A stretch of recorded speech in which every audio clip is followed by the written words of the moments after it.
You go to the doctor, you have insurance, you show your card, you do everything you are supposed to do. And then 6 weeks later, an envelope arrives. And inside that envelope is a number that does not match anything you were told for services you do not fully recognize. Billed at prices nobody explained to you, from a system that is technically working exactly as designed. That is not a bug. That is the product. The US healthcare system is the most expensive in the world by a significant margin. Americans spend an average of over $17,000 per person on healthcare every year. That is about 50% more than what Canadians, Australians, or Europeans spend. And for that premium price, Americans get fewer doctor visits, less hospital care, and die on average 4.1 years younger than people in other wealthy nations. So where is the money going? That is what this video is about. Who is making money, how they are making it, and why the confusion you feel every time you deal with the system is not accidental.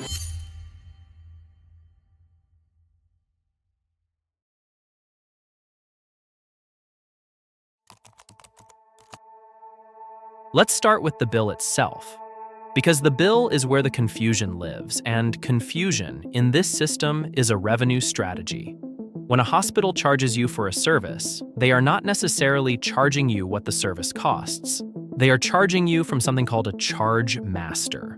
The charge master is a hospital's internal list of prices for every procedure, supply, and service they provide, and those prices are largely made up. A box of saline solution that costs a few dollars, wholesale might appear on the charge master at $400.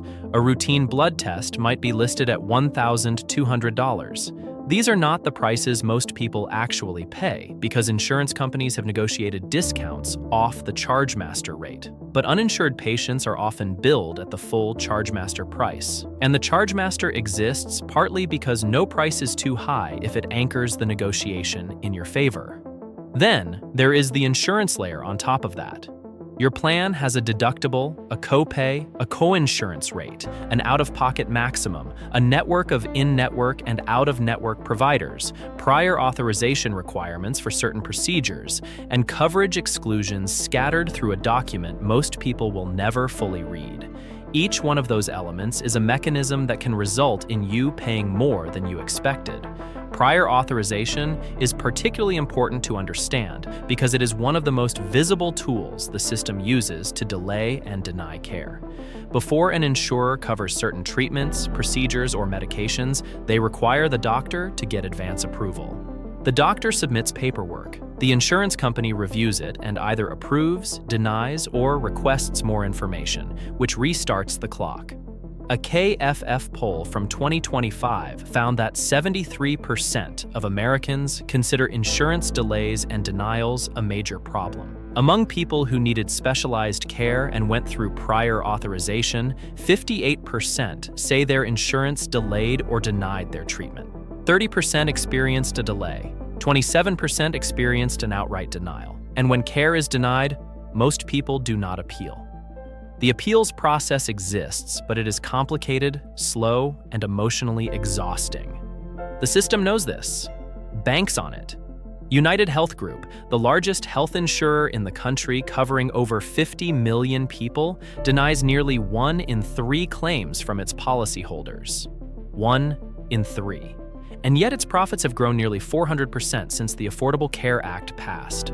The top 5 health insurers combined have raked in over $371 billion in profits since 2010.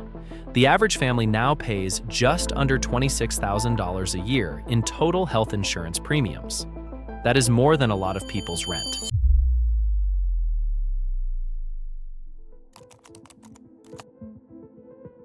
Here is where the picture gets more complete. The US healthcare system is not one thing. It is a collection of powerful industries that each have their own profit motive and whose interests are served by keeping the system exactly as confusing and expensive as it currently is. Start with the insurance companies. Their business model is built on collecting premiums and paying out as little as possible in claims. The gap between what comes in and what goes out is called the medical loss ratio. Federal law requires that insurers spend at least 80 to 85% of premiums on actual health care.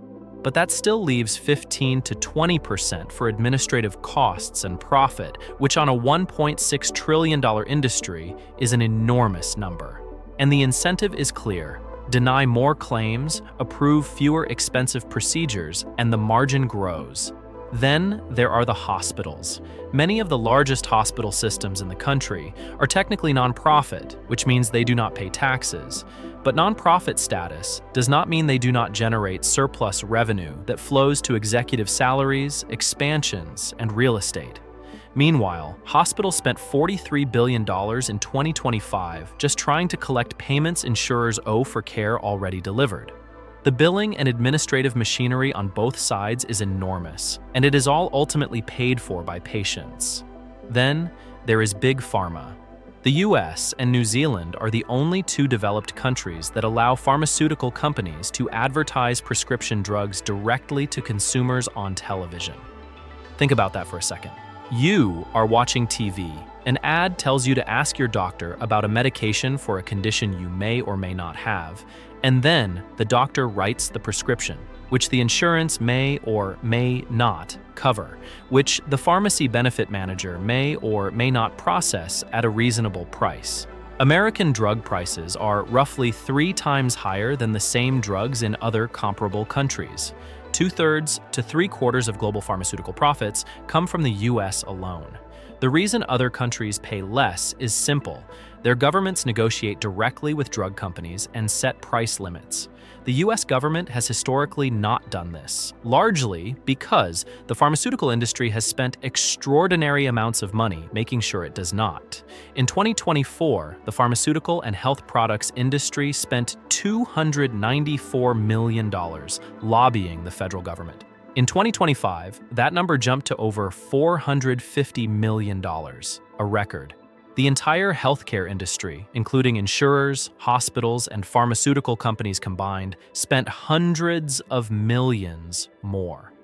Healthcare is consistently the single largest lobbying category in Washington. More than oil, more than finance, more than defense.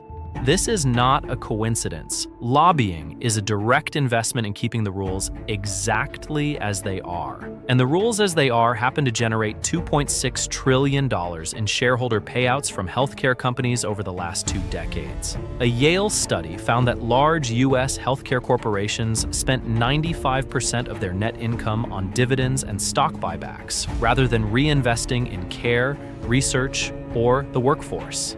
95%. Back to shareholders, not back into the system.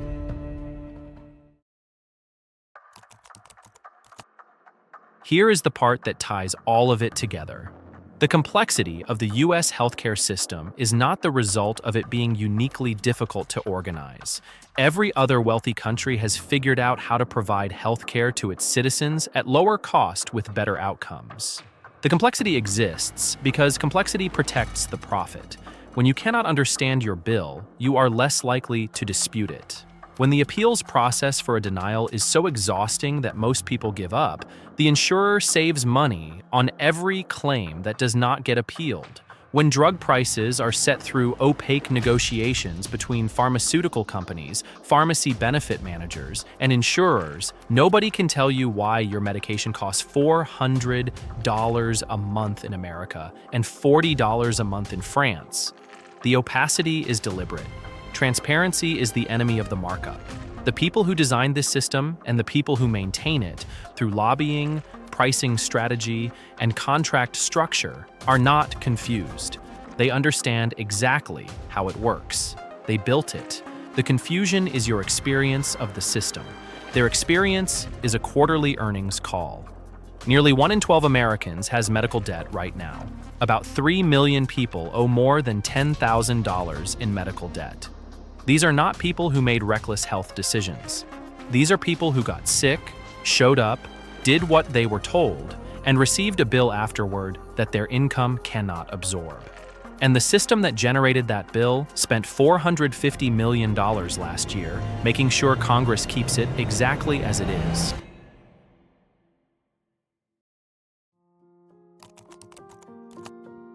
This video is not going to fix American healthcare.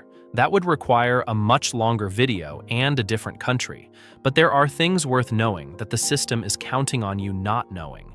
You have the right to ask for an itemized bill, every item, every charge. Billing errors are common enough that simply reviewing a hospital bill line by line regularly results in finding charges for services not received, duplicate charges, or items that were not ordered. You cannot dispute what you cannot see. You have the right to negotiate. Hospitals negotiate with insurance companies as standard practice. They will also negotiate with you. If you are uninsured or if a bill is unmanageable, calling the hospital's billing department and asking what the self-pay or cash pay rate is will often get you a dramatically lower number than the chargemaster price. Nonprofit hospitals are legally required to have financial assistance programs. Ask for them by name. If a claim is denied, appeal it. Most people do not. Insurance companies know this and count on it. The denial letter has to include the reason for denial and the process to appeal. Using your doctor's office to support the appeal with clinical documentation significantly increases the chance of reversal. It is frustrating and it takes time. It also works often enough that doing nothing is the more expensive option. Understand your plan before you need it.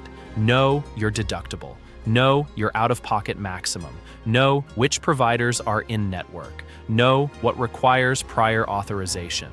Reading the summary of benefits is not exciting. Finding out mid-crisis that you owe $8,000 because your hospital was in-network, but your anesthesiologist was not, is significantly worse. None of this makes the system fair.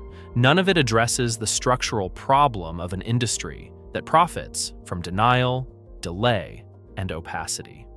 But operating clearly inside a broken system is better than operating blindly inside one.